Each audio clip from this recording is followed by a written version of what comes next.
Since the early ages of gaming, companies like Sega, Nintendo, and Atari have been trying unanimously to get people physically involved with gaming. Sega did it first with their 1976 arcade game Heavyweight Champ, and Atari would later try to consolize this concept with Datasoft's The Stick, with the controller housing a vial of mercury for response. However, these are now rare and unsafe to handle due to the increasing risk of mercury poisoning seen especially in the mid-1980s. Although it is hard to admit, motion controls like virtual reality concepts of the 1990s was not all that well understood, as we would later see in concepts like the Power Glove, a variety of light guns, subjective to say that this counts as motion control, or Sega's Activator. Atari's last attempt to save their gaming market would be a prototype of the Jaguar VR, which had built-in motion controls to add to the illusion of 360-degree view.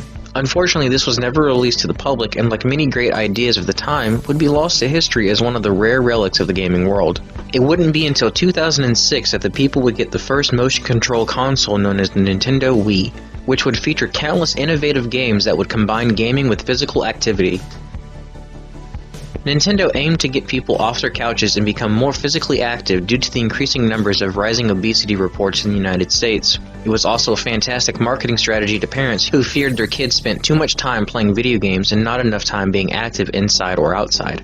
The Nintendo Wii would see games like Wii Sports, Zumba, Just Dance, Cyberbike, and WiiWare Helix. Although I am unaware of the validity of the following claim, some reports even stating that kids would find inspiration from the games to actually go outside and enjoy activities found on the Wii. In fact, the Wii itself was a revolutionary console of the time, housing a variety of motion controllers and the scale. Nintendo would continue to use motion controls in its later consoles like the Wii U and of course the Nintendo Switch. Today, in 2022, motion controls are sort of the norm with consoles like the Oculus, Oculus Quest 1 and 2, PlayStation VR, and of course a variety of other mediums, like the fan projects such as the Jedi Lightsaber motion controller, or a commercially licensed arcade blaster for your phone, which actually works fantastically with countless PC and Android-based first-person shooter games. Video link in the description below to anyone who might be curious. Today, we're no strangers to the concept of virtual reality or motion controls. Enter the Quell, a new console coming to a television near you. Lose yourself in an unforgettable fantasy adventure, fighting enemies with your fists and racing your way through a beautiful world. Fight, dodge, run, leap, and cast spells as you take on each new challenge in a world where the hero gets stronger as you do. The Quell is expected to release pre-orders sometime in fall of 2022 and retail sometime in winter of 2022 or spring of 2023 at the absolute latest. Their new game has been vigorously advertised during the year of 2022, showcasing art styles, open environments, and of course various abilities and creatures to discover. The idea behind the console is to be a gaming console exclusively for people who want to get physically active. Primarily marketed towards fitness fanatics and hopefully those less physical, the console aims to market from the catchphrase, "Hate the gym but love gaming? Us too." Personally, I'm not as physically fit as I'd like to admit, and as I get older I look for more excuses to be active without abandoning my hobbies. The Quell seems to be right for me. Here's a quick look at the console and what it features. One of the cool things about the Quell is that it sort of combines all the failed products of the 90s and makes them work, with the waistband, unlike the Aura Interactor, that makes you feel the workout. Resistant bands to make your arms and shoulders tougher, and an intense experience that is guaranteed to make you sweat. You will feel every punch, every kick, every push, and every pull as the Quell system uses the best affordable technology available. Upon inquiring about the Quell, the company had this to say. I asked, how many games in 2022 only will the console see?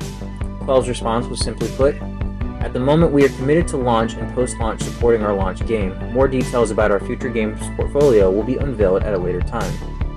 I continue to ask, is there anything about the hardware, i.e. chips, processors, and etc., that can be mentioned for public knowledge? Quell responds with, not at the moment in this time, but maybe in the future. When the Quell system comes out, I would be eager to pick it apart for a limited tech review and experiment with the restrictions of the hardware itself. I'm kind of curious to see how the hardware performs to strenuous activity. Due to the style and type of console Quell is marketed as, I inquired as to which the demographic of the Quell system actually is. Quell responded with that they want to appeal to anyone who already has a fitness routine but would like to add something new, fun, and exciting to the routine, and or to anyone who would like to have a fitness routine but for whom there are too many barriers to get started and to maintain. They also wanted to market to those who see Quell as a great way to overcome these said barriers. For the skeptics out there, I inquired about the validity of their claims regarding that the console itself would handle these strenuous activities with wear and tear. I asked, some of the critics of hardware and software alike are concerned if Quell can achieve everything from motion control into feeling the impact of each kick, throw, punch, etc., as well as doing it well. Quell responds, to ensure Quell delivers, we're conducting rigorous use and alpha and beta testing. Not satisfied with the following answer, I also asked the following question, receiving the following response. I asked, to anyone who may question the accuracy of the console in games, what would you say in response? Simply put, Quell responded with, Quell is designed to deliver a fun and engaging gameplay experience with high replayability to ensure that people forget that they are exercising at the same time. Upon further research for the Quell, like other consoles before it such as the Atari VCS, Intellivision Amico, and so on, originally it was intended to launch much sooner but experienced delays from the chip shortage. However, 2022 will see the launch of the Quell gaming system. Currently the console is available for pre-order at the price point of $249, and a launch title is included for free. There are plenty of games planned for the Quell system, yet information about what types are limited. The first game is more of an adventure fighter that showcases examples like free running, boxing, kicking, and spellcasting. I feel that the price point of $249 is reasonable considering that the console uses the best technology available, but I do not feel that the number game justifies the price point. I personally want a Quell system and will plan to buy one once it launches.